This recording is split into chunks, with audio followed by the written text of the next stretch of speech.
Good morning students. जहां तक हम लोगों ने इतिहास में पढ़ा था वहां से आगे अब हम पढ़ना प्रारंभ करेंगे। तो हम लोगों ने उस समय हिंद यवन, यानी कि मैंने आपसे बताया था कि हम लोगों को जो पढ़ना है पहले हसीन मशूक शाह, ठीक है, यानी कि हर्यक वंश, शिशुनाग वंश, नंद वंश, मौर्य वंश, शुंग वंश, कण्व वंश और सातवाहन वंश, ठीक है। तो इतना हम लोगों ने यहाँ तक पढ़ लिया था। उसके बाद अब विदेशी कुछ राजवंश थे जो भारत पर आए, जैसे कि आई, यस, पी और के, ठीक है, यानी कि हिंद यवन, शक, पहलव और कुषाण।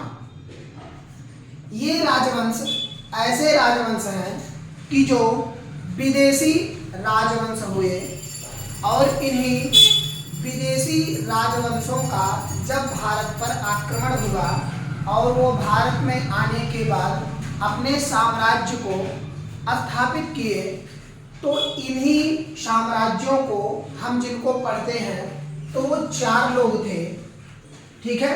इनमें से हम लोगों ने हिंद यवन को पढ़ लिया था। हिंद यवन को क्या किया था? पढ़ लिया था, जिसमें डेरियस अर्थात डरायस प्रथम, डरायस द्वितीय, इन सारे चीजों के बारे में हम लोगों ने पढ़ा था। अब हम इसके बाद क्या पढ़ेंगे? शक, उसके बाद पहलव, फिर कुषाण। यानी कि विदेशी राजवंशों में 3 राजवंशों को हम लोगों को अभी पढ़ना है। तो इनमें जिस पहले राजवंशों को हम पढ़ेंगे उसमें हम पढ़ेंगे शक को, ठीक है, यानी कि शक राजवंश। इसके बारे में हम लोग पढ़ेंगे। तो इसके बारे में थोड़ा बहुत हम जान लेते हैं पहले, उसके बाद हम फिर पढ़ना प्रारंभ करेंगे, ठीक है। तो यहाँ तक आप सभी के समझ में आ गया होगा, यहाँ तक क्लियर हो गया होगा। अब इसके आगे और पढ़ना है, ठीक है। तो हमें कौन से राजवंश को पढ़ना है? शक, ठीक है। शक जो थे ये मध्य एशिया अर्थात सीरिया के थोड़े से पास के ही रहने वाले थे। जब वहां के यूची कबीलाई लोगों ने इनको मार करके वहां से भगा दिया तो इनको कहीं शरण नहीं मिली, कहीं शरण इनको नहीं मिली और यहाँ भारत में आए। तो उस समय क्या था कि हिंद यवनों का जो आक्रमण हुआ था वो हमारे तक्षशिला के इधर वाले हिस्से में, अगर हम कहें कि जहां उस समय गांधार स्थित था, कि जैसे कि ये आपका भारत है, ठीक है, ये हमारा पाकिस्तान है, ठीक है, और इसके ऊपर अफगानिस्तान। तो ये पाकिस्तान जो है, पाकिस्तान और ये जम्मू कश्मीर और लद्दाख का एरिया, यह पहले क्या कहलाता था? गांधार, ठीक है। तो गांधार का नाम आप लोगों ने सुना भी होगा। तो यही जो है हिंद यवन उस समय जब इन्होंने आक्रमण किया तो आए और आने के बाद में यहाँ अपने साम्राज्य का इन लोगों ने विस्तार किया और भारत का नाम इन्होंने क्या रखा? हिंदुस्तान,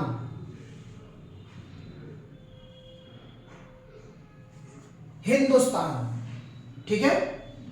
तो यहां तक इन सारी चीजों को हम लोगों ने पढ़ लिया था। अब यहां हमको दोबारा पढ़ना नहीं है। तो ये जो मध्य एशिया था वहां से यूची कबीलाओं के लोगों ने शकों को वहां से मार करके क्या किया? भगा दिया। जब मार करके भगा दिया तो इनको कहीं शरण नहीं मिला तो ये सब भारत में आकर के रहे। जैसे कि हमारे यहाँ की संस्कृति भी है, आप लोग जानते भी होंगे कि हम लोगों की संस्कृति यही है कि जो भी आता है हम उसकी क्या करते हैं, सेवा करते हैं और उसे अपना मेहमान बना करके हम रखते हैं। लेकिन मेहमान बनाने के चक्कर में कभी कभी क्या होता है कि वो ऐसे सर पे बैठ जाते हैं जिनको कभी ये भी नहीं कहा जा सकता कि आप यहाँ से चले जाइए। ठीक है, तो हमको शक वंश पढ़ना है। तो अगर हम शक में इनको पढ़ें तो ये मध्य एशिया से थे, यूची कबीला ने इनको भगा दिया था, यह आए तो भारत आने के बाद 5 भागों में ये बटे। तो इनके 5 भागों के अलग अलग इनके निवास स्थान है, अलग अलग इनके जगह है, कहाँ के किस शासक को क्या कहा गया, क्योंकि ये कहीं छत्रक, कहीं माउस और कहीं राजयुग, कहीं युक्तक, ये सारी चीज़ें ये लोग अपने नाम के आगे टाइटल के तौर पर जैसे लगाते थे। जैसे आज के समय टाइटल लगता है मिश्रा, पांडे, यादव, त्रिपाठी, शुक्ला, ये सब क्या है, टाइटल है इनके। यानी कि अगर कहे तो हम सरनेम, तो उन्हीं सरनेम के आधार पर ये लोग भी लगाते थे। ठीक है, जब ये भारत आए तो उस समय बोलन दर्रे से हो करके आए हुए थे और बोलन दर्रे से हो करके ये क्या यहाँ आए। ठीक है, तो हम एक एक करके इनको पढ़ना प्रारंभ करते हैं। ठीक है, तो इनके अगर हम निवास स्थान की बात करते हैं, यानी कि निवास स्थान, तो इनका निवास स्थान सीरिया था। सीरिया या हम कह सकते हैं मध्य एशिया, मध्य एशिया यह इनका निवास स्थान था। ठीक है, यूची कबीला द्वारा इनको वहां से भगाया गया।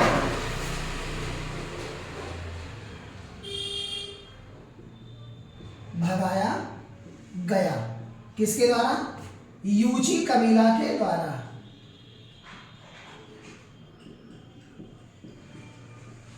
यूची कबीला के द्वारा इनको वहां से भगाया गया और जब ये भागे तो भारत के बोलन दर्रे से हो करके यह भारत आए। बोलन दर्रे से होकर यह भारत आए। ठीक है, इनकी जो 5 शाखाएं थी, अगर इनके हम 5 शाखा की बात करें, 5 शाखा, इनकी जो 5 शाखाएं थी ये अलग अलग जगहों पर अलग अलग तरीके से थी। जैसे पाकिस्तान, पंजाब, मथुरा, पश्चिमी भारत और उत्तर भारत, ये 5 इनके साम्राज्य थे। 5 इनके साम्राज्य थे। ठीक है, एक एक करके हम जान लेते हैं। ठीक है, अफगानिस्तान और पंजाब पहला, दूसरा, तीसरा, चौथा और ये 5वां। ठीक है, ये 5 थे, 5 को हम लोग पढ़ लेते हैं। जैसे पहला, इनका यह इलाका अफगानिस्तान का था। अफगानिस्तान, ठीक है, यानी कि जम्मू कश्मीर से ऊपर जो इसमें पंजाब का क्षेत्र है, तो आधा पंजाब क्या है कि पाकिस्तान में है और आधा पंजाब क्या है, भारत में है। तो वही पंजाब का क्षेत्र पूरा मिलाने के बाद में, जैसे कि अभी हम कहें ये हमारा क्या है, भारत। ठीक है, तो ये जो है ये पाकिस्तान है आपका, यहाँ से आके लगा है, और ये अफगानिस्तान का क्षेत्र है। तो अभी क्या था कि पहले अफगानिस्तान का क्षेत्र भी भारत से लगता था, लेकिन जैसे अब पाकिस्तान का जो यहाँ हिस्सा कब्जा हो गया है यहाँ के नाते से, तो पाकिस्तान अफगानिस्तान का अब क्षेत्र जो है पाकिस्तान से नहीं लगता। लेकिन अगर कहा जाए कि वास्तव में लगता है कि नहीं लगता, तो ये लगता है, अफगानिस्तान से थोड़ा सा क्षेत्र जो है लगता है।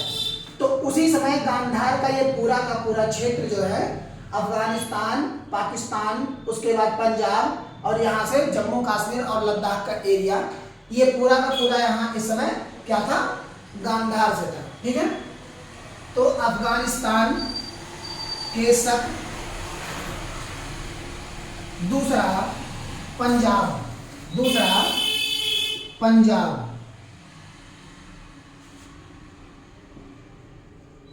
ठीक है, पंजाब। उसके बाद उत्तरी भारत और दक्षिणी भारत, दक्षिणी भारत, उत्तरी भारत और दक्षिणी भारत तथा मथुरा, मथुरा जो कि उत्तर प्रदेश में है, ये मथुरा। तो ये 5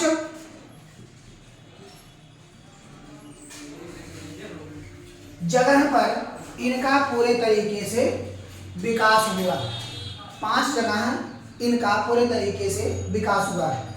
जब इनका यहाँ से विकास हुआ तो इन्होंने अपने आप को क्षत्रप कहा, यानी कि एक उपाधि होती है, तो इन्होंने क्या कहा कि क्षत्रप। और इन क्षत्रप शकों का भारत में 2 साम्राज्य विस्तार हुआ, पहला उत्तरी क्षत्रप तथा दूसरा पश्चिमी क्षत्रप। इन क्षत्रपों में भी 2 तरह से ये बटे, यानी कि हम कहें तो उत्तरी क्षत्रप और पश्चिमी क्षत्रप। ठीक है, तो उत्तरी क्षत्रप जो थे वो तक्षशिला और मथुरा, तक्षशिला और मथुरा यानी कि यूपी का क्षेत्र यही है आपका।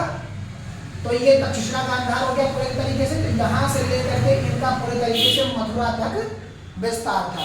और जो उत्तरी वाले थे यानी कि पश्चिमी वाले, इन पश्चिमियों का जो विस्तार था वह नासिक एवं उज्जैन यानी कि महाराष्ट्र का जो बीच का क्षेत्र था, इन्हीं क्षेत्रों पर इनका पूरे तरीके से विस्तार था। ठीक है, इनका पूरे तरीके से क्या था, विस्तार, यानी कि महाराष्ट्र का क्षेत्र यही है आपका बीच का, ये बीच का एरिया पूरे तरीके से गुजरात, महाराष्ट्र, ये सारा का सारा क्षेत्र वही है। ठीक है, यानी कि अगर हम बात करें गुजरात के जस्ट नीचे क्या है, महाराष्ट्र है, और महाराष्ट्र में कर्नाटक, तेलंगाना, ये सारे के सारे क्षेत्र पड़ते हैं। तो उन्हीं क्षेत्रों के अंतर्गत इनका निवास स्थान पूरे तरीके से था। तो यहाँ तक आप सभी के समझ में आ गया होगा। यानी कि अगर हम शकों के निवास स्थान की बात करें तो सीरिया यानी कि मध्य एशिया था। यूची कबीला ने इनको भगाया तो बोलन दर्रे से होकर के यह भारत आए। ये 5 शाखाओं में बटे, अफगानिस्तान के शक, पंजाब के शक, उत्तरी भारत के शक, दक्षिणी भारत के शक और मथुरा जो कि उत्तर प्रदेश का पूरा क्षेत्र इनका पड़ता है। इस तरह से रहे। तो इन्होंने जब अपने आप को क्षत्रप कहा तो ये क्षत्रप की 2 शाखाएं विकसित हुई। क्षत्रप, इन्होंने अपने आप को क्या कहा, क्षत्रप कहा, और इन क्षत्रप को 2 भागों में बांटा, यानी कि उत्तरी क्षत्रप, ठीक है, और पश्चिमी भाग के क्षत्रप। उत्तरी भाग के क्षत्रप, ठीक है। अगर इनके हम निवास स्थान की बात करते हैं तो तक्षशिला और मथुरा निवास, ठीक है, तक्षशिला तथा मथुरा, तक्षशिला तथा मथुरा, ये इनका उस समय का तत्काल का निवास स्थान था। तो यहां तक क्लियर हुआ। और दूसरे भाग वाले जो थे, यानी कि अगर इनका कहा जाए कि पश्चिमी भाग, पश्चिमी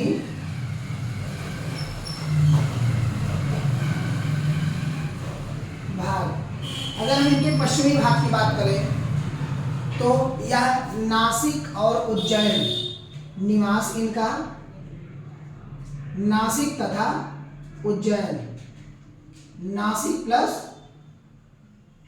उज्जैन, ठीक है, ये इनका निवास स्थान था। नासिक तथा उज्जैन ये इनका निवास स्थान था, ठीक है। तत्काल में उस समय क्या था कि नासिक में क्षहरात वंश का शासक नहपान एवं उज्जैन में कादमर्क वंश के रुद्रदामन का शासक उस समय चल रहा था, जो कि यह सबसे प्रसिद्ध वहां का शासक हुआ। रुद्रदामन उस समय सबसे प्रसिद्ध शासक हुआ था। इसी रुद्रदामन के समय में ही चंद्रगुप्त द्वारा निर्माण किए हुए सुदर्शन झील का यह पुनः निर्माण करवाया। जूनागढ़ अभिलेख से 3 लोगों के निर्माण का यह साक्ष्य प्राप्त होता है कि सुदर्शन झील का निर्माण 3 लोगों ने करवाया, जिसमें चंद्रगुप्त, रुद्रदामन और समुद्रगुप्त 3 लोगों ने मिल करके इस झील का निर्माण करवाया था। तो अभी जब इनके शासकों को हम पढ़ाएंगे तो उनके बारे में हम बताएंगे, ठीक है। तो इनमें जो सबसे पहले शासक हुए, इनमें जो इनके पहले शासक हुए उनका नाम था मेगा तथा माउस, यानी कि ये अपने सम्मुख क्या लगाते थे, जैसे मैंने बताया कि सरनेम लगाते थे, तो वो भी ऐसे ही करते थे। तो हम एक एक करके पढ़ना प्रारंभ करते हैं। यहाँ तक आप लोगों को समझ में आ गया होगा, तो इसमें आपको कोई दिक्कत नहीं है, तो इसके आगे हम चलते हैं, ठीक है। जहां नहीं समझ में आएगा आप लोग कमेंट में बता दीजिएगा।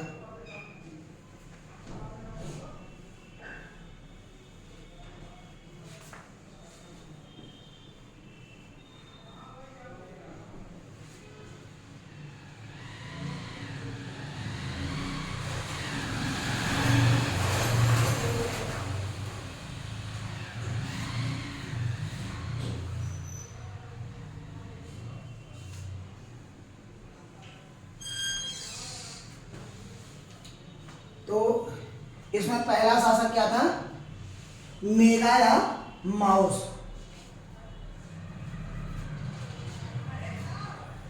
मेगा या ऑब्लिक माउस, ये अपने नाम के आगे इसको लगाते थे। यह भारत का पहला शासक था।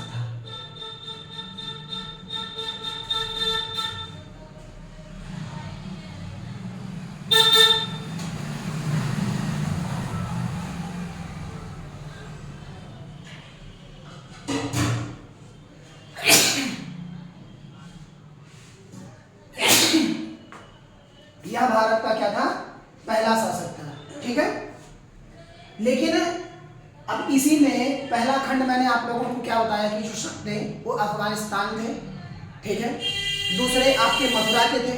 तो जो अफगानिस्तान का ये क्षेत्र था उस समय का, उसी में उस समय गांधार और पाकिस्तान के क्षेत्र में तक्षशिला उस समय निवास स्थान था, ठीक है। इनके अगर हम राजधानियों की बात करें तो तक्षशिला के शासक में यह उस समय का सबसे प्रमुख था। अगर हम बात करें तो तक्षशिला के शासक में इस समय सबसे प्रमुख था।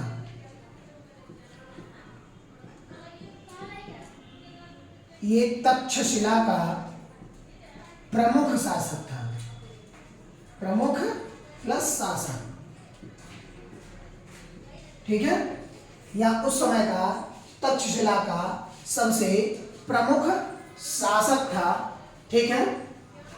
लेकिन इसी में क्या है कि जब इन लोगों को पूरे तरीके से कहा गया, यानी कि अगर हम इनके कहें तो इस वंश की स्थापना किसने की और किस तरह से की, तो यह सारा का सारा क्या है, जो मथुरा वाले थे, ये मथुरा आप वाले अपने आप में ही क्या हुए कि इन्होंने राजाधिराज की उपाधि भी धारण की।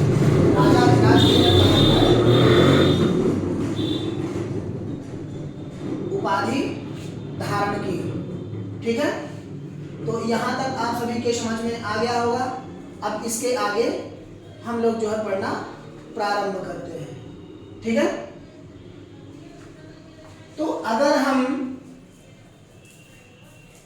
इनके यानी कि संस्थापक की अगर हम बात करते हैं तो इनके संस्थापक ये शक स्वयं थे, क्योंकि ये कई भागों में बटे हुए थे तो अलग अलग तरीके से थे। ठीक है, तो उस समय का ये महान शासक था और इसके बारे में अभी कहें तो ऐतिहासिक तौर पर अभी कुछ साक्ष्य प्राप्त नहीं है। उसके बाद दूसरा जो शासक था वह था नहपान। कौन था? नहपान। नहपान नहपान उस समय का सबसे अगर कहें तो शक्तिशाली शासक था, लेकिन ये क्या हुआ कि सातवाहन के शासक गौतमी पुत्र शातकर्णी से पराजित हुआ। तो शातकर्णी ने क्या किया कि राजा और इसकी पराजय का एक मेल का सिक्का चलवाया। जैसे कि ये तलवार लेकर के ऐसे खड़े थे और वह झुका हुआ हाथ जोड़ करके बैठा हुआ था। ठीक है, झुका हुआ हाथ जोड़ करके बैठा हुआ था। तो इस तरह से उन्होंने दिखाया कि मैंने इस शासक को पूरे तरीके से पराजित किया। ठीक है, पराजित किया। लेकिन वह बताया कि नहपान भी उस समय का क्या है? राजा है, और राजा को ही मैंने पराजित किया है। ठीक है, तो गौतमी पुत्र शातकर्णी से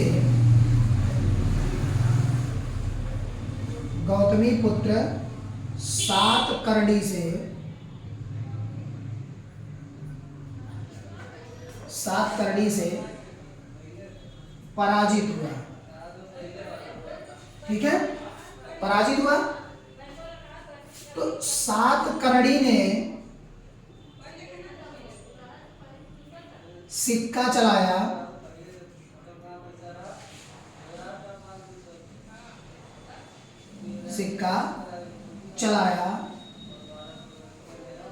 तो चित्र जो अंकित किया वह क्या किया?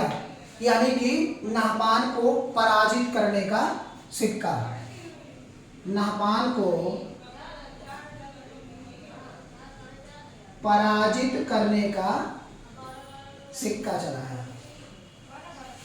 पराजित का सिक्का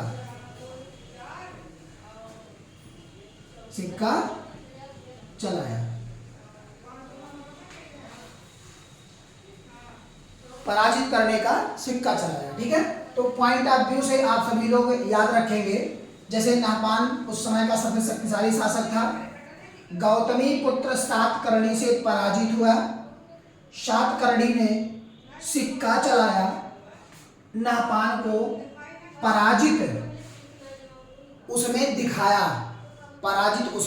दिखाया। ठीक है, सिक्का चलाया, यानी कि उसमें कहा कि मैंने इस शक शासक के, ठीक है, मैंने पूरे तरीके से इसको पराजित किया। ठीक है, और ये जो मथुरा के थे उस समय के, तो मथुरा वाले क्या थे कि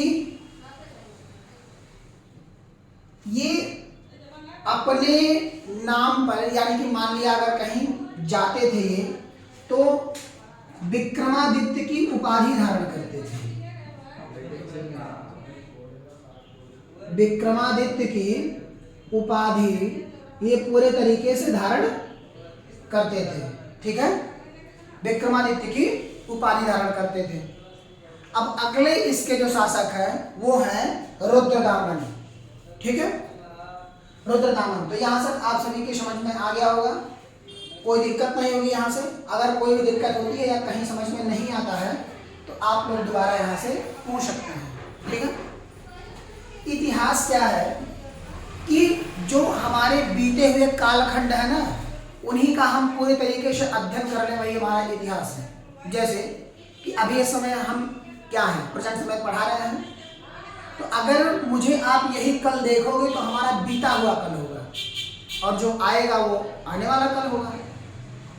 अगर आप अपने जीवन में कुछ करना चाहते हो ना, तो उससे बेहतरीन कुछ नहीं है कि जो आप शांत होकर के करो। बहुत लोगों ने कहा सर लोग ऐसा कहते हैं, लोग ऐसा कहते हैं, ऐसा नहीं है, क्योंकि ये समाज है।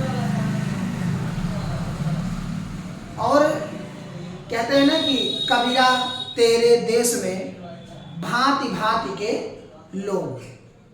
तो हमारे भारत देश में बहुत सारे लोग हैं कि जैसे यदि आप आगे बढ़ते हैं तो भी उनको जलन होती है और नहीं बढ़ते तो भी जलन होती है। तो क्या होता है कि समाज को आप सुने, ऐसा नहीं है कि समाज को आप ना सुने, लेकिन जो आपका हृदय आपका अपने मन से कहे ना, सिर्फ उसी पर ही आप ध्यान दीजिए। क्यों? क्योंकि परिश्रम इतनी खामोशी से करो कि जब आपका रिजल्ट आए ना, वह पूरे समाज में शोर मचा दे। इस तरह से होनी चाहिए। जो ये ब्रेन है ना आपका, जितना ब्रेन दूसरे का होगा उतने ब्रेन ये भी है। जितना काम वो करते हैं उतना काम आप भी करते होंगे, लेकिन कहा जाता है कि कितना कौन अपने दिमाग का इस्तेमाल कर ले जाए वही ज़्यादा है। जैसे कि वेट एक ही जैसा होता है सबका, सब एक ही जैसे दिमाग से पैदा होते हैं, लेकिन कोई साइंटिस्ट हो जाता है, कोई चरवाहा बनता है, कोई विद्यार्थी बनता है पढ़ करके DM, SDM, SP, collector, DM बनता है, और कोई घास छोलता है। तो वह अपने करने के अनुसार है कि वह चाह क्या रहा है। क्योंकि सबसे बड़ी बात क्या होती है किसी के जीवन में? कोई चाह है, ठीक है? यानी कि वह क्या चाह रहा है, किस तरह से चाह रहा है, क्यों चाह रहा है और करना क्यों चाहता है, ये बहुत ज़्यादा मायने रखता है, ठीक है? तो आप सभी लोग समाज से सीखिए, क्योंकि समाज एक ऐसा आईना है जो आप लोगों को खुद को, स्वयं को आप क्या है ये दिखाता है। एक है ना शब्द कि निंदक नियरे राखिए आंगन कुटी छवाए, बिन पानी साबुन बिना निर्मल होत सुहाए। यह समझ में तर्क नहीं आया होगा, लेकिन जिनके समझ में आया होगा जानते होंगे। जब तक किसी की निंदा नहीं होती व्यक्ति की, वह आगे नहीं बढ़ सकता, कितनों भी सही क्यों ना हो। इसलिए आगे बढ़ने के लिए निंदा का होना उतना ही आवश्यक है जितना कि जब आप भोजन करते हो तो दाल के साथ चावल होना आवश्यक है, या रोटी के साथ सब्जी, उसी तरह से। लेकिन ये मत कहना कि बार बार बेइज्जती ही अपनी करवाएं, नहीं, ऐसा नहीं।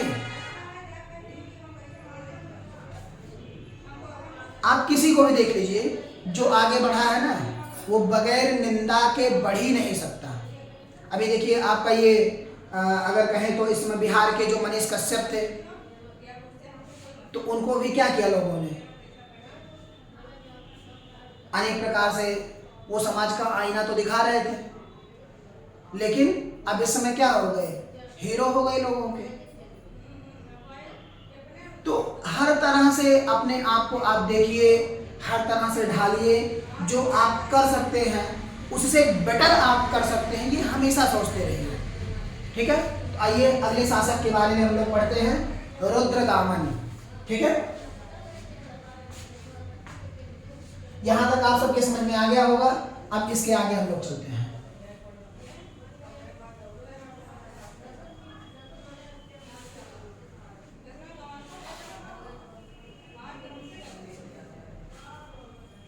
अगला शासक रुद्रदामन।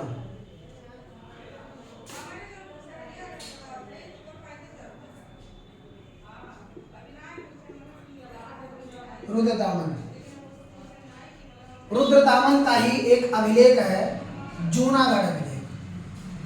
जूनागढ़ अभिलेख। इसी से ही सुदर्शन झील,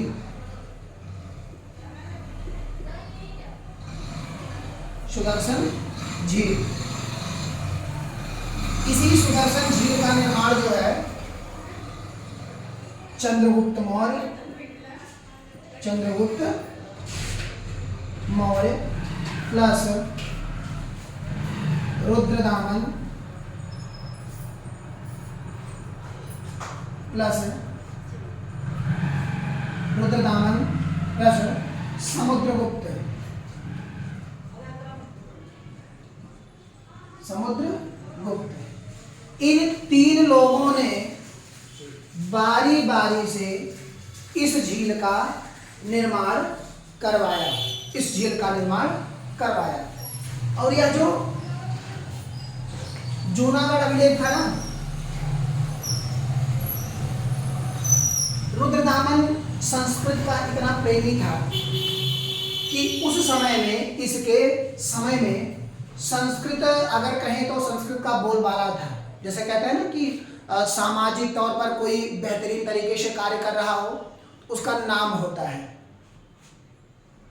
एक कहावत आप लोगों ने सुनी होगी कि जो काम करता है उसी का नाम होता है, जो काम नहीं करता उसका नाम कभी नहीं होता। तो नाम बनाने के लिए काम करना पड़ता है, नाम बनाने के लिए काम करना पड़ता है। तो संस्कृत भाषा का उस समय बहुत तेजी से विकास हुआ।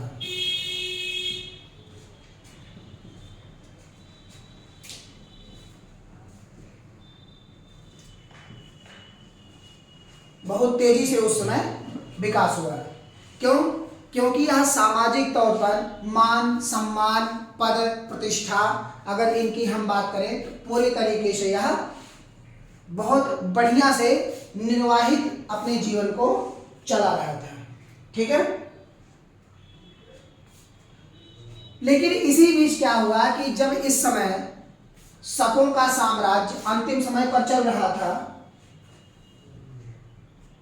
तो शुंग वंश जो थे तत्काल में अपने साम्राज्य का ये उदय कर रहे थे। अगर कहा जाए कि सूर्य अस्त होता है तो उदय भी होता है, और जहां उदय होगा वहां अस्त भी होगा, ये निश्चित है। ठीक है, तो शक वंश का पतन तब चालू हुआ जब शुंग वंश तत्काल में उस समय अपने प्रभाव में आया।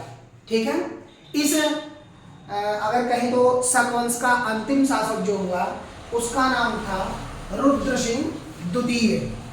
रुद्र सिंह द्वितीय, रुद्र सिंह द्वितीय यह अंतिम शासक। इस वंश का पूरे तरीके से अंत गुप्त वंश के शासकों ने कर दिया।